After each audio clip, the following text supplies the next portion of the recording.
Dracula by Bram Stoker. Chapter 26. Dr. Seward's Diary. 29th of October. This is written in the train from Varna to Galatz. Last night we all assembled a little before the time of sunset. Each of us had done his work as well he could. So far as thought and endeavour and opportunity go, we are prepared for the whole of our journey, and for our work when we get to Galatz.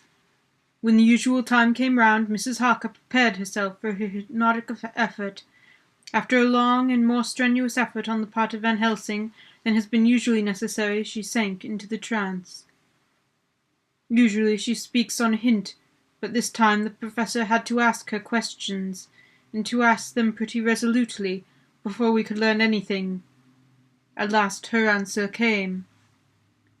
"I can see nothing. We are still. There are no waves lapping, but only a steady swirl of water softly running against the hawser. I can hear men's voices calling, near and far, and the roll and creak of oars on the rowlocks. A gun is fired somewhere. The echo of it seems far away. There is tramping of feet overhead, and ropes and chains are dragged along. What is this? There is a gleam of light.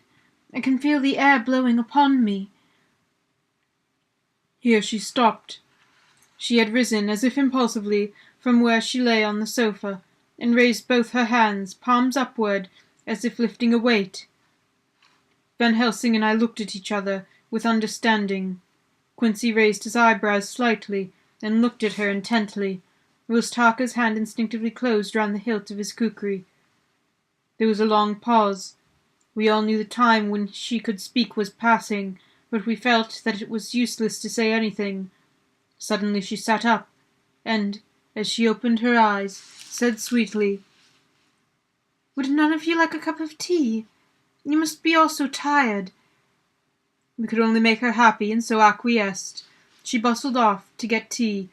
When she was gone, Van Helsing said, "You see, my friends, he is close to land.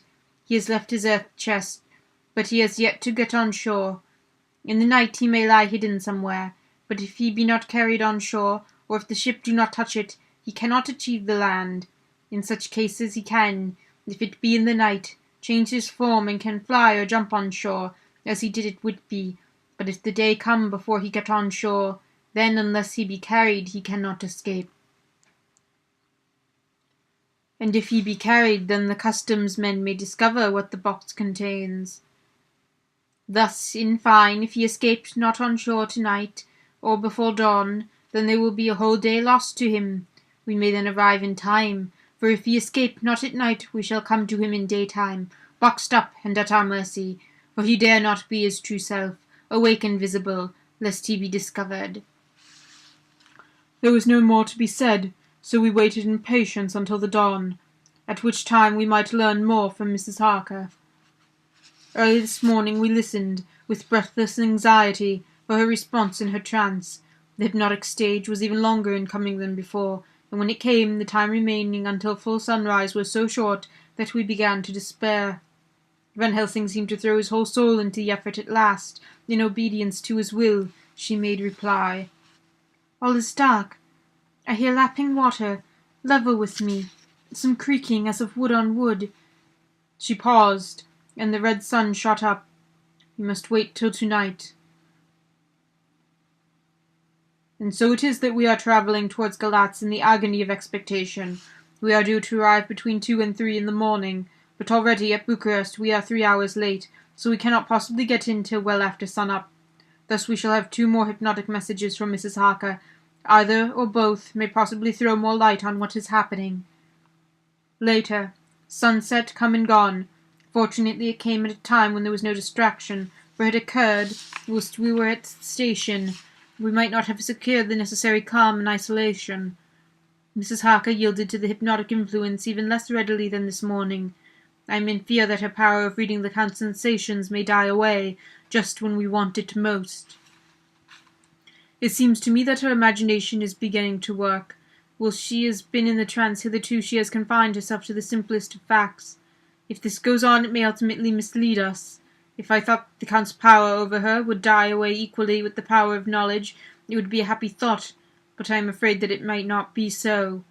When she did speak, her words were enigmatical. Something is going out. I can feel it pass me like a cold wind. I can hear, far off, confused sounds, as of men talking in strange tongues, fierce falling water, and the howling of wolves. She stopped, and a shudder ran through her, increasing in intensity for a few seconds, till, at the end, she shook as though in a palsy. She said no more, even in answer to the Professor's imperative questioning. When she woke from the trance she was cold, and exhausted, and languid, but her mind all alert. She could not remember anything, but asked what she had said. When she was told, she pondered over it deeply, for a long time, in silence. 30th of October, 7 a.m. We are near Galatz now, and I may not have time to write later. Sunrise this morning was anxiously looking for by all. Knowing of the increasing difficulty of procuring the hypnotic trance, Van Helsing began his passes earlier than usual. They produced no effect, however, until the regular time, when she yielded still greater difficulty, only a minute before the sun rose. The Professor lost no time in his questioning. Her answer came with equal quickness. All is dark. I hear the water swirling by, level with my ears, and the creaking of wood on wood. Cattle low far off. There is another sound, a queer one, like... She stopped and grew white, and whiter still. Go on, speak, I command you, said Van Helsing in an agonized voice. At the same time there was despair in his eyes, for the sun had risen, and was reddening even Mrs. Harker's pale face. She opened her eyes. We all started, as she said, sweetly, seemingly with the utmost concern, Oh, Professor, why ask me to do what you know I can't? I don't remember anything. Then, seeing the look of amazement on our faces, she said, turning from one to the other, What have I said? What have I done? I know nothing, only that I was lying here, half asleep, and I heard you say, Go on, speak, I command you. It seems so funny to hear you order me about, as if I was a bad child. Oh, Madam Mina, he said sadly, it is proof, if proof be needed, of how I love and honour you, when a word for your good, spoken more earnest than ever, can seem so strange, because it is to order her whom I proud to obey. The whistles are sounding, we are nearing Galatz. We are on fire with anxiety and eagerness. Mina Harker's Journal, 30th of October. Mr. Morris took me to the hotel where our rooms had been ordered by telegraph. He on being the one who could best be spared, since he does not speak any foreign language. The forces were distributed much as they had been at Varna, except that Lord Godalming went to the Vice-Consul, as his rank might serve as an immediate guarantee of some sort to the official. We being in extreme hurry, Jonathan and the two doctors went to the shipping agent to learn particulars of the arrival of the Tsarina Catherine. Later. Lord Godalming has returned, the consul is away, and the Vice-Consul sick, so the routine work has been attended to by a clerk. He was very obliging, and offered to do anything in his power. Jonathan Harker's Journal, 30th of October. At 9 o'clock, Dr. Van Helsing, Dr. Seward, and I called on Messrs. Mackenzie and Steinkopf, the agents of London firm of Hapgood. They have received a wire from London, in answer to Lord Godalming's telegraphed request, asking them to show us any civility in their power. They were more than kind and courteous, and took us at once on board the Tsarina Catherine, which lay at anchor out in the river harbour. There we saw the captain, Donaldson by name, who told us of his voyage. He said that in all his life he had never had so favourable a run. Man, he said, but it made us afeard, for we expect that we should have pay for with some rare piece o' ill luck, so as to keep up the average. It's no canny run for London to the Black Sea with a wind, ain't ye, as though the Dale himself were blowing your sail as his aim purpose. And at time we could no speer a thing. Gin we were nigh a ship or a port or a headland, a fog fell on us, travelled with us till after it had lifted, and we looked out, and the Dale thing could we see. We ran by Gibraltar, without being able to signal, until we came to the Dardines, had to wait to get our permit to pass. We never were within hail or aught. At first I inclined to slack off the sail, beat about till the fog lifted, but whiles I thought that if the Dale was minded to get us into the Black Sea quick, he was like to do it whether we would or no. If we had a quick voyage, it would be no to our miscredit with the owners, or no hurt to our traffic, and the old mon who had served ane purpose would be decently grateful to us for no hindering him. This mixture of simplicity and cunning, of superstition and commercial reasoning, aroused Van Helsing, who said, "Mine friend, that devil is more clever than he is thought by some. He know when he meet his match." The skipper was not displeased with the compliment, and went on. We got past the Bosphorus, and the men began to grumble. Some of them, the Romanians, came and asked me to have overboard a big box which had been put on board by a queer-looking old man just before we had started for London. I had seen them speer at the fellow, put out their fingers when they saw him to guard against the evil eye. Man, but the superstition of foreigners is perfectly ridiculous. I sent them about their business pretty quick, but as after the fog closed on us, I felt a wee bit as they did, and it's something. I thought I wouldn't say it was agin the bit box. Well, on we went, and the fog didn't let up for 5 days. I just let the wind carry us, for if the Dale wanted to get somewheres, well, he would fetch it up and reet. If he didn't, well, we'd keep a sharp lookout anyhow.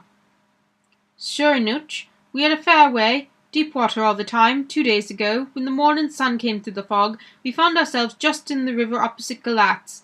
The Romanians were wild, wanted me to right or wrong take the box out and fling it in the river. I had to argue with them about it with a handspike, and when the last of them rose off the deck with his head in his hand, I convinced them that, evil eye or no evil eye, the property and the trust of my owners was better in my hands than the river Danube. They had, mind ye, taken the box on the deck ready to fling it in, as was marked Galatz via Varna. I thought I'd let it lie till we discharged the port and get rid of it altogether. We didn't do much clearing that day, and had to remain niche at the anchor.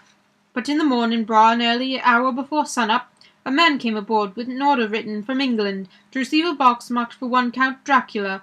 Sure enough, the matter was one ready to his hand. He had his papers, a reet and glad I was to be rid of the damn thing, for I was beginning myself to feel uneasy at it. If the Dale did have any luggage aboard the ship, I'm thinking it was nae other than that same. What was the name of the man who took it? Asked Dr. Van Helsing, with restrained eagerness.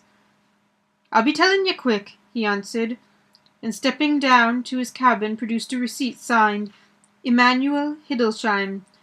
Bergerstrasse 16 was the address.